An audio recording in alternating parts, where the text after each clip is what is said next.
तेजस्वी यादव विधानसभा में बजट पर जवाब दे रहे हैं और भयानक भड़के हुए हैं। नीतीश कुमार पर कटाक्ष कर रहे हैं, सम्राट चौधरी, विजय सिन्हा पर निशाना साध रहे हैं और काफी कुछ बोल रहे हैं। इतिहास के तमाम फैक्ट्स रख रहे हैं, बजट को लेकर कटाक्ष कर रहे हैं। सीधे आपको पहले विधानसभा ले चलते हैं, थोड़ा आपको सुनाते हैं कि तेजस्वी यादव बजट के जवाब में क्या बोल रहे हैं, क्या निशाना साध रहे हैं, फिर चर्चा करेंगे इसी विषय पर। यहाँ बैठे हैं हम इनके पिता का नाम इस सदन में नहीं लेना चाहते। इनके पिता का भाषण गांधी मैदान में या भाजपा के रैलियों में मुख्यमंत्री जी के प्रति क्या था। देश का अगर सबसे मुख्यमंत्री है तो नीतीश कुमार जी, हमने तो नहीं बोला। नीतीश जी के पुत्र के बारे में आपके पिता ने क्या कहा था ये भी जान लीजिए। आप भी मौजूद थे। विरोधी दल के नेता के तौर पर लोग काम भाषण दे रहे हैं, वो दीजिए। अरे सुनिए ना, क्या आपके पिता ने आप शब्द मुख्यमंत्री के लिए नहीं बोला?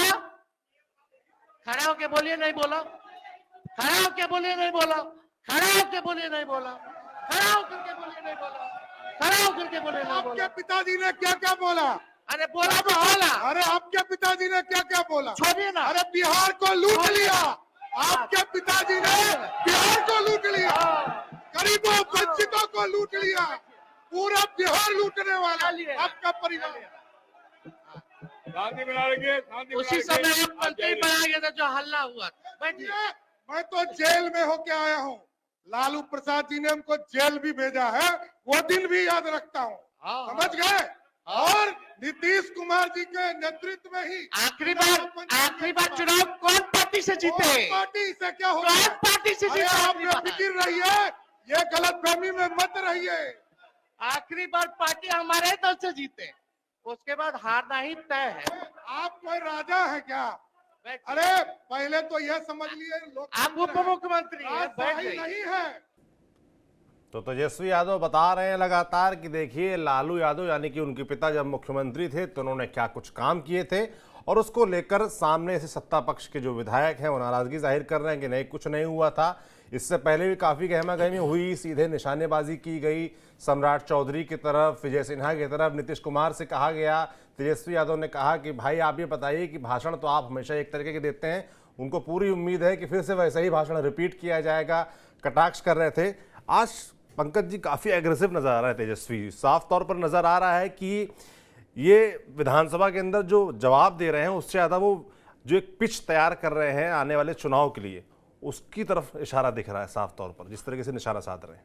देखिए, सबसे पहले तो मैं आपको ये बताऊंगा कि जिस तरीके से उन्होंने विजय सिन्हा पर कटाक्ष किया, दरअसल वो विजय सिन्हा पर कटाक्ष नहीं था, वो एक तरीके से इशारा था कि बीजेपी किस तरीके से अपना मुख्यमंत्री बनाना चाहती है। और विजय सिन्हा अटल जी का जन्म दिवस मनाया जा रहा था और उसमें विजय सिन्हा ने कहा कि उनके सपने तभी साकार होंगे, इस बात को तेजस्वी यादव ने दोहराया जब बीजेपी का सीएम होगा। 3 घंटे के बाद विजय सिन्हा को अपनी बात वापस करनी पड़ी थी। तो दरअसल विजय सिन्हा जब अपनी बातचीत में लोकल शब्दों का प्रयोग करते हैं, वापस को आपस बोलते हैं, ये सब कुछ उनका बोलने का तरीका है। उसका मजाक भी जबरदस्त तरीके से तेजस्वी यादव ने उड़ाया। लेकिन तेजस्वी यादव ये बड़ा साफ कह रहे थे कि विजय जी आप तो डिप्टी सीएम हैं, आप असली वाले भाजपाई हैं। और ये कह करके फिर वो सम्राट चौधरी पर चले गए कि आप तो 5 साल वाला भाजपाई हैं, मतलब 5 साल पहले ही बीजेपी में आए हैं, आप नागपुर कहां गए? आप तो कभी नागपुर गए नहीं। बात तब बिगड़ गई जब यहां तक कह दिया तेजस्वी यादव ने सम्राट चौधरी से कि क्या आपके पिता ने मुख्यमंत्री नीतीश कुमार के लिए आप शब्द नहीं बोला? तो इस तरह की बात फिर सम्राट चौधरी खड़े हुए, उन्होंने घनघोर आपत्ति जताई और कहा कि लालू यादव ने क्या कुछ नहीं बोला। सम्राट चौधरी यहीं पर नहीं रुके, उन्होंने तेजस्वी यादव से कहा कि अरे भाई आप अपने आप को युवराज समझते हैं क्या? यहाँ राजतंत्र है क्या? और इस तरह की बात दोनों में चलने लगी। फिर तेज प्रताप भी उठ गए, दोनों तरफ से नोकझोंक शुरू हो गया। जहां तक विजय सिन्हा का सवाल है तो विजय सिन्हा कह रहे थे कि देखिए हम पार्टी के भीतर क्या कुछ बोलते हैं उसको इस तरीके से जो तेजस्वी यादव कोट कर रहे हैं वो सही नहीं है।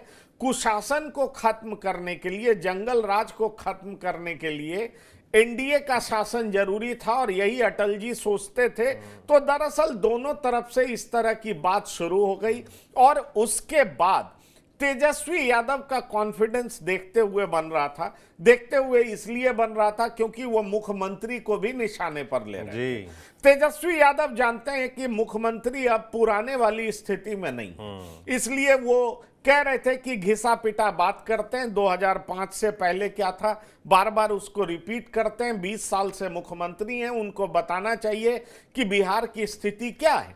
उन्होंने यहां तक कहा कि प्रति व्यक्ति आय अगर हम पर एनम की बात करें $1100 है, तो जो सबसे गरीब इलाका है पूरे विश्व का वहां भी $1700, 1400 से $1700 है। तो इस तरह के आंकड़े पेश करके तेजस्वी यादव लगातार ये बताने का प्रयास कर रहे हैं कि बिहार का डेवलपमेंट नीतीश कुमार के शासन में कभी नहीं हुआ। एक चीज मैं आपको सौरभ कहना चाहूंगा कि तेजस्वी यादव अक्सर अपने पिता के गवर्नेंस को लेकर के इतना वोकल नहीं दिखते थे, इस बार वो दिख रहे हैं। हमने एक प्रोग्राम में ये कहा भी था, आपको याद होगा, कि क्यों तेजस्वी को लगता है कि वो मुख्यमंत्री बन जाएंगे। तो दरअसल अब तेजस्वी ने रणनीति बदली है। रणनीति ये बदली है कि अब वो पिता के गवर्नेंस का भी नाम ले रहे हैं और उसकी बड़ी वजह यह है कि अब वो अपने कोर वोट बैंक को पूरे तरीके से, मतलब जंगल राज में डिफेंसिव नहीं होंगे। नहीं, अब डिफेंसिव नहीं होंगे। अब वो बताएंगे कि किस तरीके से गरीबों के लिए मेरे पिता ने काम किया। अब वो ये बताएंगे कि 3 लाख एकड़ की चकबंदी मेरे पिता ने किस तरीके से कराई। वो अब बताएंगे कि कैसे 61 से 90 तक 22 मुख्यमंत्री बदले, 5 साल जो है राष्ट्रपति शासन रहा और उसके बाद मेरे पिता को शासन मिला। स्थिति कितनी खराब थी बिहार की, फिर भी मेरे पिता ने 150 सालों से जो दलित और जो शोषित समाज था उसके मुंह में आवाज दी। तो इस तरह की बात अब तेजस्वी यादव करते हुए सुनाई पड़ रहे हैं। वो फैक्ट्स फिगर्स रख रहे हैं, लेकिन वो ये बताने का प्रयास कर रहे हैं कि असली गरीबों के मसीहा मेरे पिता हैं, उन्होंने बहुत काम किया है और गरीबों के मुंह में आवाज उन्होंने दी है। 150 साल से जो ऑपरेस क्लास था उसके मुंह में आवाज, उसको आत्मविश्वास के साथ बाहर निकाला और साथ ही साथ जो है कदम से कदम मिलाकर के दुनिया में वो कैसे चल सके, इस तरह का आत्मविश्वास उनके भीतर पैदा किए। तेजस्वी यादव यही नहीं रुकते हैं। तेजस्वी यादव सम्राट चौधरी पर बार बार कटाक्ष करते हैं, कहते हैं पहली बार पिताजी ने इनको मंत्री बनाया। तो सम्राट चौधरी खड़े होते हैं, वो कहते हैं मैं जेल भी आपके पिताजी की ही वजह से गया था, उन्होंने ही मुझे जेल भेजा था। तो सवाल है, ये नुक्ताचीनी, नोक झोंक, और ये नोक झोंक आपको दिखेगा, इसकी एक बड़ी वजह है। आपको हम ये बता दें कि सदन में तेजस्वी यादव यादव समाज से आते हैं और सम्राट चौधरी कुशवाहा समाज से आते हैं। तेजस्वी यादव जिस समाज से आते हैं उसकी आबादी 14% है और कुशवाहा समाज की आबादी बिहार में कहा जाता है 7 से 8% है। तो अगर ओबीसी में यादव के बाद कोई दूसरी जाति है जो सत्ता के लिए अभी भी आक्रामक दिखाई पड़ती है, उसको लगता है कि सत्ता का वाजिब हकदार हम हैं, क्योंकि नीतीश कुमार तो बन गए जो कि कुर्मी समाज से आते हैं और नीतीश कुमार का कोर वोट बैंक कुर्मी और कोयरी समाज रहा है। तो ये जो सम्राट चौधरी अपने आप को प्रोजेक्ट कर रहे हैं, वो जो लीडरशिप दिखा रहे हैं, उसका साफ मतलब ये है कि यादव समाज के सामने कुशवाहा समाज खड़ा हो सकता है, क्योंकि ओबीसी जाति में यादव समाज के बाद कुशवाहा समाज ही आता है। और दरअसल बीजेपी ने जिस तरीके से सम्राट चौधरी का कद बढ़ाया है, उन्हें आगे रखा है, ये साफ दिखाई पड़ता है कि बीजेपी कुशवाहा समाज को साधना चाहती है। दरअसल ये बजट सेशन है, सम्राट चौधरी वित्त मंत्री हैं, उन्होंने बजट पेश किया। बजट पेश करने के बाद जिस तरीके से जवाब देने तेजस्वी यादव खड़े हुए हैं और उसके बाद ये सम्राट चौधरी और तेजस्वी यादव के बीच में आपको नोकझोंक दिखाई पड़ रहा है। बीच में विजय सिन्हा और तेजस्वी यादव के बीच में भी नोकझोंक दिखाई पड़ा, क्योंकि विजय सिन्हा की उस बात को याद किया गया। और साथ ही साथ तेजस्वी यहीं पर नहीं रुकते हैं। आप देखिए, एक तरफ उन्होंने याद दिलाया, विजय सिन्हा कहते हैं कि जब तक बीजेपी का सीएम नहीं होगा। तेजस्वी यादव ने कटाक्ष किया और साथ ही साथ कहा कि सम्राट चौधरी कहते हैं नीतीश कुमार 15 साल और काम कर सकते हैं। तो तेजस्वी यादव ने मजाक उड़ाया कि अरे भाई, एक डिप्टी सीएम कहता है कि बीजेपी का सीएम हो, दूसरा डिप्टी सीएम कहता है कि 15 साल नीतीश कुमार काम कर सकते हैं। तो इतना कॉन्ट्राडिक्शन क्यों है? और इसका मजाक जोरदार तरीके से तेजस्वी यादव उड़ाते हुए नजर आते हैं। निश्चित तौर पर विपक्ष के नेता हैं, उनको ऐसा लग रहा है कि हम आधार वोट बैंक अपना इंटैक्ट रखे और साथ ही साथ कुछ सोशल इंजीनियरिंग किए, क्योंकि उनको लगता है माले बहुत सपोर्टिव होगा। उनको लगता है कि पशुपति पारस के साथ जो कुछ लोग हैं, अगर हम उनको साथ करेंगे और साथ ही साथ और कुछ पार्टियां जैसे वीआईपी पार्टी का वोट हमारे साथ जुड़ेगा तो हम सत्ता हासिल कर सकते हैं। इसलिए आधार वोट बैंक को इंटैक्ट रखना, मुसलमान और यादव, और साथ ही साथ ये जो लोग हैं पशुपति पारस जैसे दलितों में कुछ हम इनरोड्स कर लें, उससे हमारा फायदा होगा। साथ ही साथ ये जो वीआईपी पार्टी है, मल्ला और कई सब कास्ट हैं, उनमें हम इनरोड्स कर लें तो उससे हमें बहुत फायदा होगा। सीपीआईएमएल का हार्डकोर वोट बैंक है, लेफ्ट का है, वो हमारे साथ जुड़ जाए तो उसका हमें फायदा होगा।